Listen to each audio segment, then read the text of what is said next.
Hello अस्सलाम वालेकुम नाज़रीन, कैसे हैं आप? इंशाल्लाह उम्मीद करता हूँ ठीक ठाक होंगे। मैं हूँ आसिम और आप देख रहे हैं डेली विद आसिम। आज है फ्राइडे 31 जनवरी 2025 है और दिन है जुम्मे का और शाम के तकरीबन 4 बज चुके हैं। इंशाल्लाह उम्मीद करता हूँ कि आप सब बहुत ही खैर आफियत से होंगे। आपका दिन अच्छा गुजर रहा होगा, आपने दिन बहुत ही अच्छा गुजारा होगा और आप ये सोच रहे होंगे कि मैंने 3-4 दिन ब्लॉग क्यों नहीं डाला, अपलोड किया, 3-4 दिन ब्लॉग क्यों नहीं शूट किया। मेरी कुछ तबीयत ख़राब थी तो लेकिन अल्हम्दुलिल्लाह मैं मुकम्मल सेहतयाब हो चुका हूँ। अल्लाह पाक का बहुत ही फ़ज़ल और करम है कि उसने मुझे सेहत अता फ़रमाई। तो इंशाल्लाह आज के ब्लॉग में आपको बहुत ही मज़ा आने वाला है। तो चलिए स्टार्ट करते हैं आज का ब्लॉग, तो जुड़े रहिए हमारे साथ। तो आज हम जिस टॉपिक पर बात करने वाले हैं वो बहुत ही इंटरेस्टिंग और बहुत ही मज़ेदार टॉपिक है, जो कि आपको मैं बताता चलूँ कि आज हमारा जो टॉपिक है वो है कि आप लोगों में किस तरह अपनी इज़्ज़त बना सकते हैं, लोगों में किस तरह अपनी इज़्ज़त को बावर करा सकते हैं। कुछ लोग जाहिल होते हैं कि लोगों की इज़्ज़त नहीं करती, आप उनसे भी अपनी इज़्ज़त करवा सकते हैं। लेकिन उससे पहले यहाँ पर एक भाई रिक्शा साफ कर रहे हैं, ये देखिए, और मुझे भी इनको देखकर याद आया कि मेरी ऑडी फॉर्च्यूनर का कुछ काम होने वाला है। तो सबसे पहले हम उसको रेडी करेंगे, उसकी ब्रेकिंग वगैरह बनाएंगे, उसकी ब्रेकिंग वगैरह टाइट करेंगे। तो चलें सबसे पहले अपनी ऑडी फॉर्च्यूनर के पास चलते हैं। दिखाई भाई ये हमारी ऑडी फॉर्च्यूनर, देखें खड़ी हुई है एक कोने में लग के, लेकिन सबसे पहले हमें इसका काम करना है। तो उसके बाद इंशाल्लाह मैं आपको बहुत इंटरेस्टिंग बातें बताने वाला हूँ, तो जुड़े रहिए हमारे साथ। नाज़रीन सबसे पहले हम इसका चैन टाइट करेंगे, और ये है वो बड़े वाला चैन, ये छोटे वाला चैन, इन्हीं के ऊपर हमारी गाड़ी चलती है। और अगर ये चैन ख़राब हो जाए तो गाड़ी किसी काम की नहीं, लिहाजा सबसे पहले हम इसे ठीक करेंगे। नाज़रीन मैंने अपनी गाड़ी का काम मुकम्मल कर लिया है और हमारी गाड़ी पर आप उठाए हुए हैं, ये देखें। तो यहाँ पर बच्चे बहुत ज़्यादा तादाद में जमा हुए आप देख रहे हैं, और ये आदमी है जिसने ऊँट की मुहार पकड़ी हुई है, आप देख रहे हैं, और लोग काफ़ी ज़्यादा तादाद में यहाँ जमा हो गए। जी हाँ नाज़रीन, चलते हैं अपने उस टॉपिक की तरफ, अपनी बातचीत की तरफ, अपने व्लॉग के एक मखसूस पॉइंट की तरफ। फ़न तो बहुत हो गया, लेकिन चलें अब हम काम की बात कुछ कर लेते हैं। तो मैं बात करने वाला था कि आप लोगों में अपनी इज़्ज़त किस तरह बनाएं, लोगों में अपने आप को फेमस किस तरह करें। तो चलें स्टार्ट करते हैं। नाज़रीन सबसे पहले आप मुझे एक बात बताएं कि आपको कभी किसी ने गाली गलौज की हो, आपका किसी ने मजाक उड़ाया हो या आपकी बेइज्जती की हो, आप सिर्फ ये सोचकर खामोश रह गए हो कि जी इसके बाद लड़ाई शुरू हो जाएगी या इसके बाद बात बढ़ जाएगी, या आपने इसको इग्नोर कर दिया हो। अगर आपका जवाब हाँ में है तो याद रखें, मेरे बाबा जी कहते हैं कि जिस चीज़ पर खामोशी इख्तियार की जाए या जिस चीज़ को छोड़ दिया जाए वो बढ़ती जाती है, वो चाहे फिर लड़ाई हो या आपकी बेइज्जती हो या कुछ भी हो। क्योंकि अगर आप लोगों को सिखाएंगे नहीं कि आपके साथ कैसा सलूक करना है, कैसा सलूक नहीं करना, ये आपके इख्तियार में है। क्योंकि आपको लोगों को बावर कराना है कि आपको लोग कैसी इज़्ज़त दें, लोग आपको किस नज़रिए से देखें।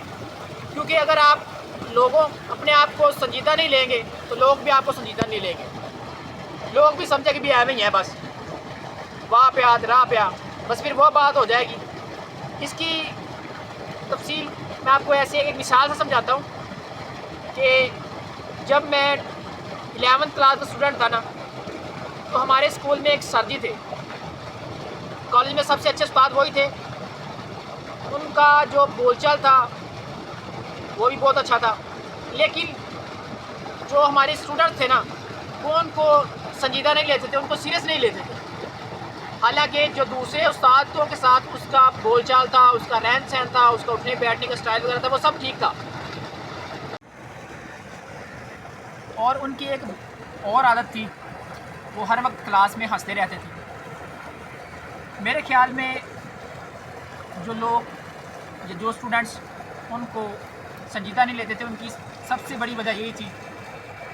और अगर वो कोई काम कर रहे होते थे, मतलब कि कोई ब्लैक बोर्ड पर या वाइट बोर्ड पर कुछ लिख रहे होते थे या कुछ सबक पढ़ा रहे होते थे, तो कोई भी स्टूडेंट्स उठकर खड़ा होकर बातें करने लग जाता था, तो वो उसी वक्त खामोश हो जाया करते थे। और जब स्टूडेंट खामोश होता तो वो धीमी सी आवाज़ में उसको बोलते, उनको चुप कराने की कोशिश करते। हालांकि जो हमारे 10th में हमारे उस्ताद थे वो बहुत सख्त किस्म के उस्ताद थे, मतलब उनका लहजा बहुत ही सख्त किस्म का था। वो हमें डांट कर रखते थे और हमारे दिलों में उनका डर भी था। बहरहाल सरकारी छुट्टियाँ हुई तकरीबन कोई 3 माह की। उसके बाद हम वापस 12th में न्यू एंटर हुए। फिर हम वही हमारे उस्ताद, उन्हीं के पास हमारी क्लास का पीरियड आया, तो वो फिर पढ़ाने के लिए आए। उन्होंने किताब आगे रखी और वर्क पलटना शुरू कर दिए। सफ़ा 1 पलटा, 2 पलटे, 3 पलटे। तो स्टूडेंट तो हम वही थे। तो फिर एक स्टूडेंट उठा, उसने फिर बात शुरू कर दी। तो वो जो सर थे उन्होंने अपने आप को बहुत बदला इन 3 महीनों में। वो खड़े हुए और उसको सख्त अल्फाज, बहुत सख्त लहजे में उनसे बात की स्टूडेंट के साथ। उसने, हमारे उस्ताद ने उसको बहुत डांटा, बहुत उनको झिड़के वगैरह दी। तो जो स्टूडेंट था ना, वो दाढ़ी के मुख्तलिफ़ किस्म के ना डिज़ाइन बनाया करता था। उन्होंने 2-4 जुमले उस पर भी कह डाले, यानी कि मतलब कि उन्होंने अपने आप को बहुत बदला।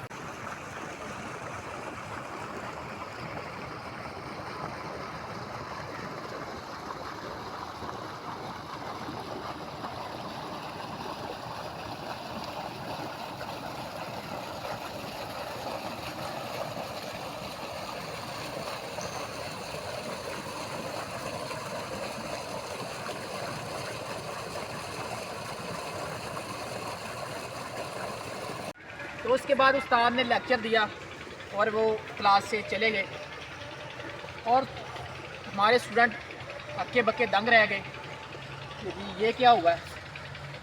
उसके बाद उन्हीं स्टूडेंट्स ने उनको जी सर कहना शुरू कर दिया, क्योंकि उस्ताद ने पहले उनको इग्नोर किया था, अब उनको मुंह तोड़ जवाब दिया, उनको समझा दिया, उनके अंदर डर पैदा कर दिया।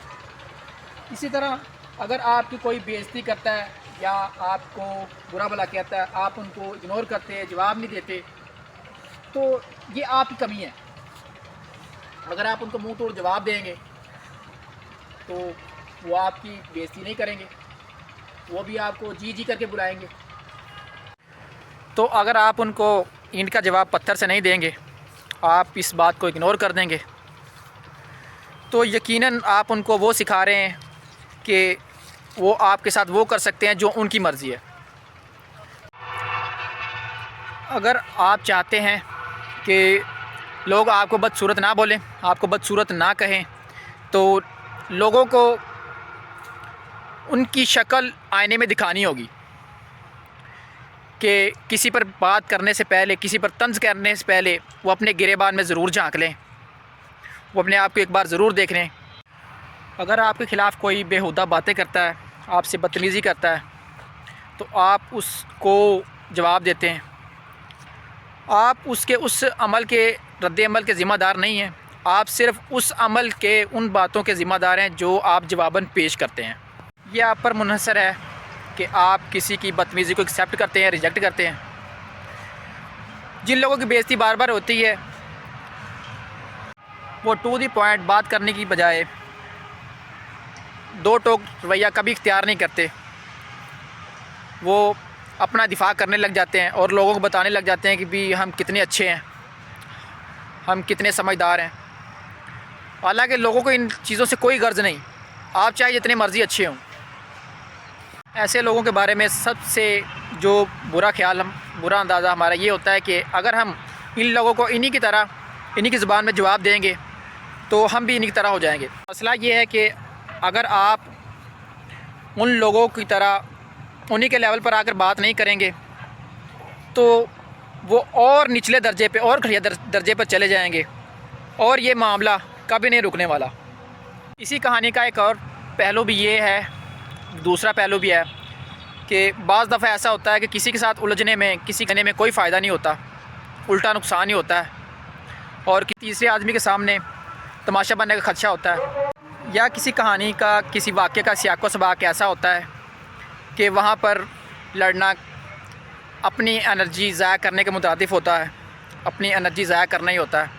तो लिहाजा ऐसी सिचुएशन में लड़ाई झगड़े से परहेज़ करना चाहिए। अगर आपको आज की ये वीडियो पसंद आई हो तो एक प्यारा सा लाइक, छोटा सा कमेंट और हमारे चैनल को सब्सक्राइब ज़रूर करें और बेल आइकन को ज़रूर दबाएं ताकि हमारी हर नई आने वाली वीडियो आपको बज़रिया नोटिफिकेशन मिल सके। तो आइंदा के लिए अल्लाह हाफ़िज़।